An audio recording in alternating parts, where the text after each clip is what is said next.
District hospital में था तो एक मेरे पास काफ़ी बड़ा चैलेंज था। एक चैलेंज तो ये था कि हाउ आई शुड कम्युनिकेट कि मेरे को ये गन शॉट इंजरी हो गई है और घर खबर पहुंच जाए।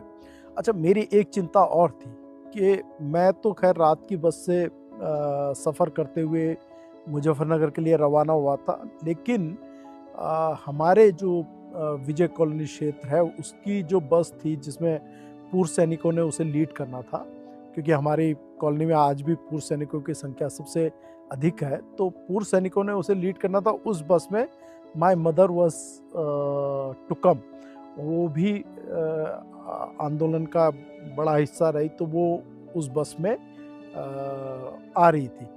तो अब क्योंकि वो मॉर्निंग में है, अब ये गोलीकांड के बाद, क्योंकि जैसा मैंने बताया कि अभी भी गोली चल रही है और जिस तरीके से मैंने देखा था, तो I was worried about her कि वो होंगी, वो घर पहुंची होंगी, नहीं होंगी, क्या स्थितियां हो गई हैं। घर में बाकी भाई बहन जो है वो अकेले हैं, क्योंकि पूरा मोहल्ले का हर घर से तो लोग निकलते थे उस समय आंदोलन में।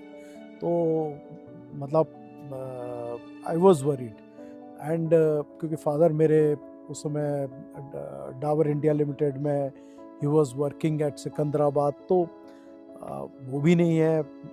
मैं इधर गन शॉट हो चुका हूँ, मदर भी आंदोलन में आई भी होंगी, तो और माय यंगर ब्रदर जो थे वो कोटद्वारा गए हुए थे, तो मुझसे जो छोटे हैं। तो अब ये था कि मतलब पूरी हैवजर्ड स्थिति थी कि घर में क्या स्थितियाँ होंगी, तो कम्युनिकेट करना था। तो कम्युनिकेशन के लिए मैंने एक चमोली जी जो मेरे साथ जिसमें मैं एज एन एग्जीक्यूटिव काम कर रहा था कंपनी में, तो तब मेरा उनसे जुड़ा हुआ था, तो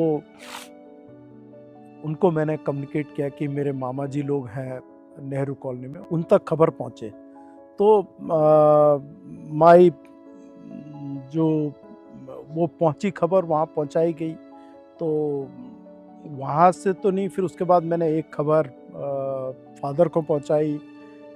फादर के पास से मेरे फादर हैं, उनके मेरे मौसा जी रुड़की में रहते, बंगाल सेपर्स ग्रुप के रिटायर्ड ऑनरी कैप्टन थे, उन तक पहुंची। एक मेरे चाचा जी थे मेरठ से, राजेंद्र प्रसाद जी ध्यानी जी, अब तो नहीं है, और चगरधर प्रसाद बोंठियाल जी मेरे मौसा जी हुआ करते थे। तो ये दोनों स्वर्गीय हो चुके हैं, बल्कि तीनों हो चुके हैं फादर भी हमारे। तो ये सारे के सारे जो है नेक्स्ट डे पहुंच गए वहाँ पे, और मेरे चाचा जी जो थे वो राजेंद्र प्रसाद जी वो सबसे पहले थे, बाद में मौसा जी, और फिर पिताजी भी सिकंदराबाद से पहुंच गए। और ये तय होने लग गया कि इनको इलाज के लिए कहाँ ले जाया जाए। तो ये बात हो रही थी कि पीजीआई चंडीगढ़ ले जाया जाए, पीजीआई मेरठ ले जाया जाए, तो फिर ये हुआ कि देहरादून ही ले जाया जाए, और फिर वहीं से तय करेंगे कि क्या इलाज के लिए आगे करना पड़ेगा। अच्छा, मैं आपको बताऊं कि बड़ा एक जब हमें गन शॉट इंजरी थी तो उस समय एक मिथक होता था कि जब गोली लग जाती है तो उसकी जहर जो है शरीर में फैलने लग जाता है, तो और फिर शरीर में फैलता है, उसके बाद में जैसे सांप का जहर ना, गोली ना हो गई, सांप का जहर हो गया हो और आदमी की मृत्यु हो जाती है। तो आई वॉज मुझे ये लग रहा था कि अब तो जाना ही है शरीर में, मतलब ये any time I can pass away. तो भय नहीं था, उससे पहले सब कुछ कर देने का मन था, तो इसीलिए मैंने वो एक्सपोजिशंस एंड ऑल दीज थिंग्स में I was actually doing my duty, मैं कम से कम जाने से पहले पूरा ये कर लूँ। तो वो उस तरीके का